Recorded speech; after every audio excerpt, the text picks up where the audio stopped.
The member from Kenora-Rainy River.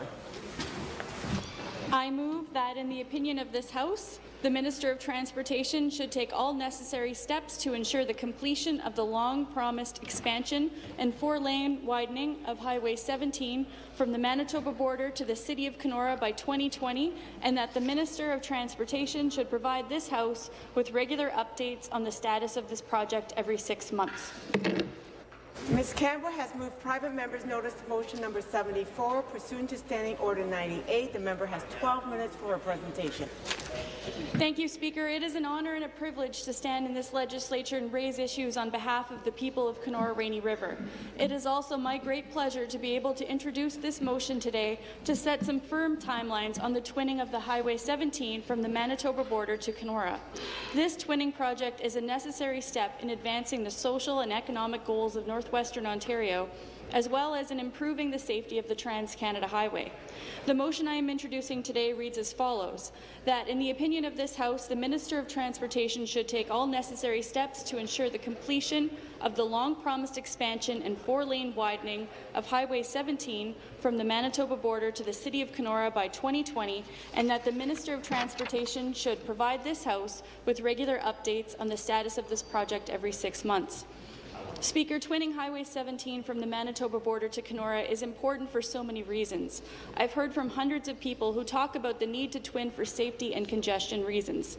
People have written to me saying things like, quote, "When there is an accident, our one and only cow trail is shut down for hours. The frustration of being locked in a lineup of several miles, plus lack of gas stations, lack of communication, lack of washrooms, all heighten the rage level. There is no way forward and no way back and no information." End quote.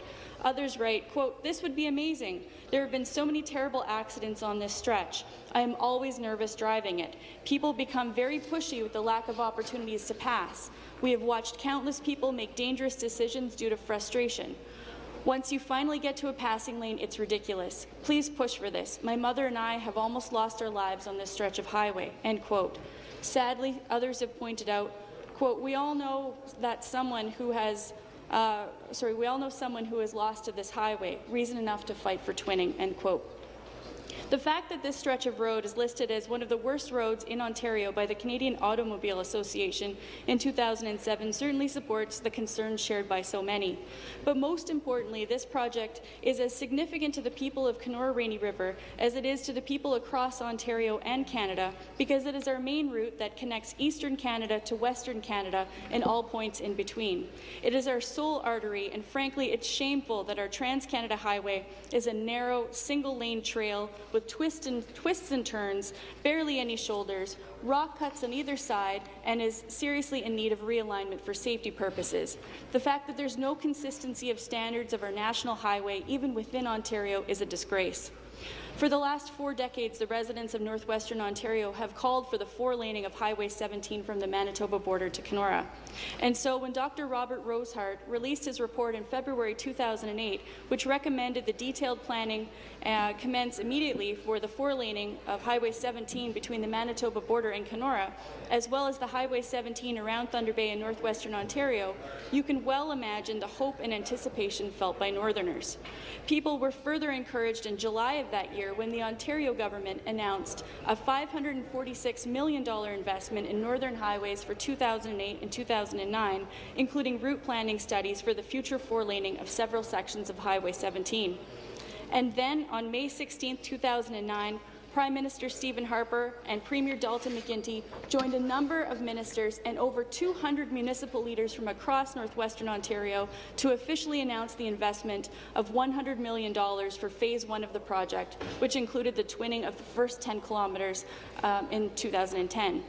At that announcement, the government officials made all the right remarks. Former Liberal Premier Dalton McGuinty said, "Clearly, a 2-lane highway is no longer sufficient, and that Northwestern Ontario has a tremendous future as a corridor for increased travel and trade between Eastern and Western Canada." While Northern Development and Mines Minister Michael Gravel talked about how Northwestern Ontario is feeling a sense of triumph today with the improvement of this critical economic lifeline. The government press release went on to state that this section of the road serves as a strategic link in the Trans-Canada Highway system. It really sounded like the government was finally understanding the importance of this route and that it would finally be investing in some badly needed basic infrastructure in the Northwest. But, Speaker, this is unfortunately where the progress on this file came to an end. Since the initial announcement of the twinning, very little has been done by this Liberal government to bring this project to fruition. Every single Northern Highways Program government report since 2010 has pushed back the planned completion date of this project.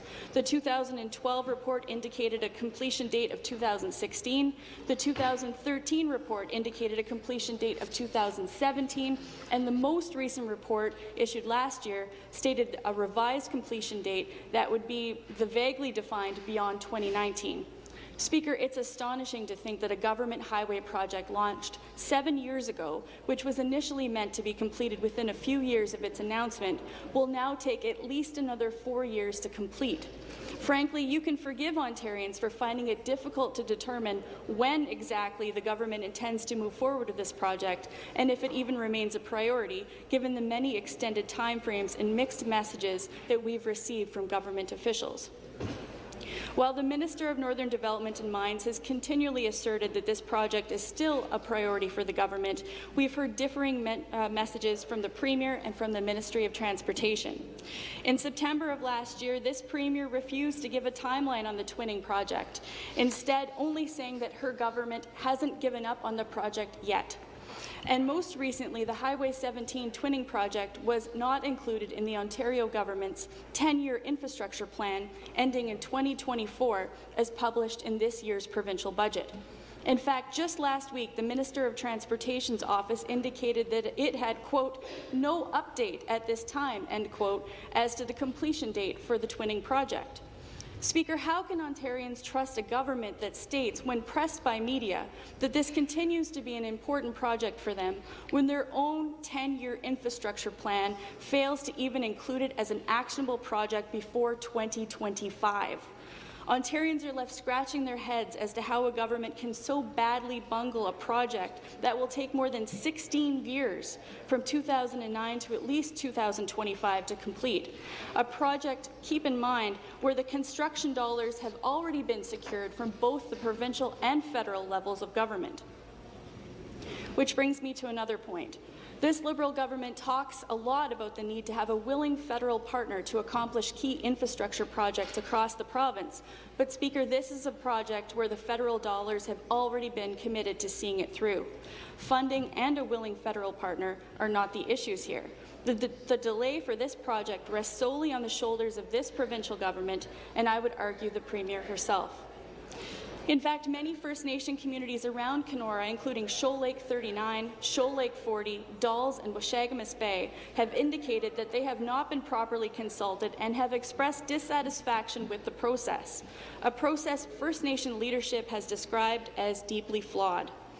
At the time, Shoal Lake 39 Chief Eli Mandamin wrote a letter to the editor of the Kenora Daily Miner News about being shut out of the process, stating, quote, "We are not opposed to development and growth.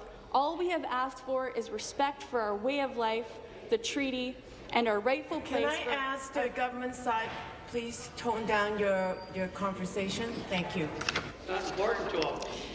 I'm going to repeat that because it's an important quote. The former chief of Shoal Lake 39, Chief Eli Mandamin, actually had to resort to writing a letter to the local newspaper saying, quote, "We are not opposed to development and growth. All we have asked for is respect for our way of life, the treaty, and our rightful place for our full participation in this growth and development," end quote. These communities are expressing concern over things that shouldn't be happening in this day and age in Ontario.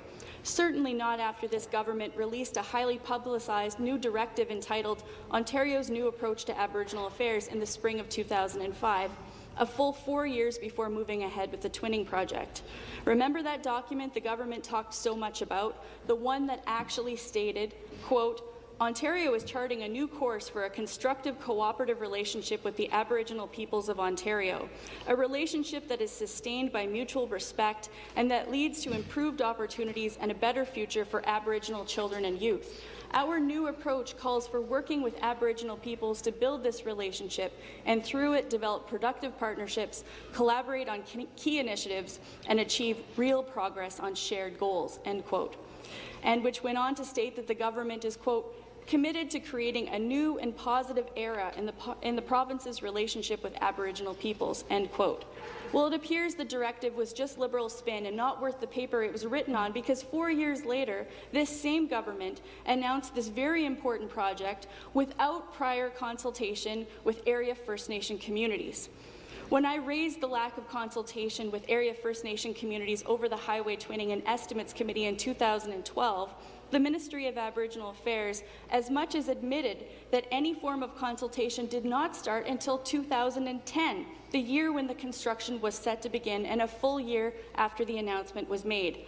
At that committee meeting, a representative from the Ministry of Aboriginal Affairs said, quote, Minister Wynne, when she was the Minister of Transportation, and Minister Bentley from Aboriginal Affairs met with the First Nation back in 2010. Since that time, there has been a number of, I should say, progress, end quote.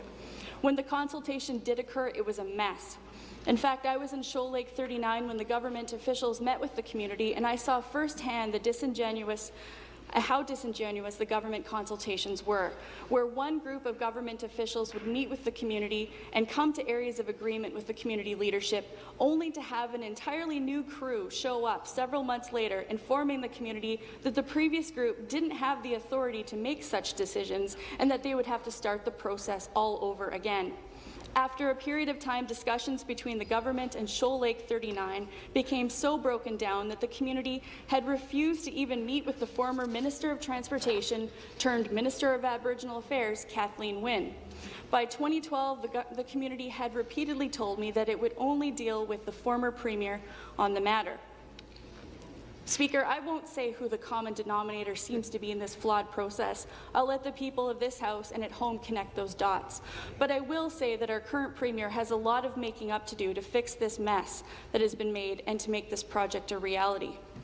Speaker, the twinning of Highway 17 is a tremendously important issue, not only for the people of Kenora or my riding of Kenora-Rainy River, but for the whole Northwest. This project is important for the reasons I've already mentioned, but its completion is equally important to show that this Liberal government takes seriously the issues facing Northerners and that it is capable of engaging in a true relationship of mutual respect with Indigenous people and communities. Northerners are calling on all members of this government to step up to the plate and deliver on this long-promised project. Thank you.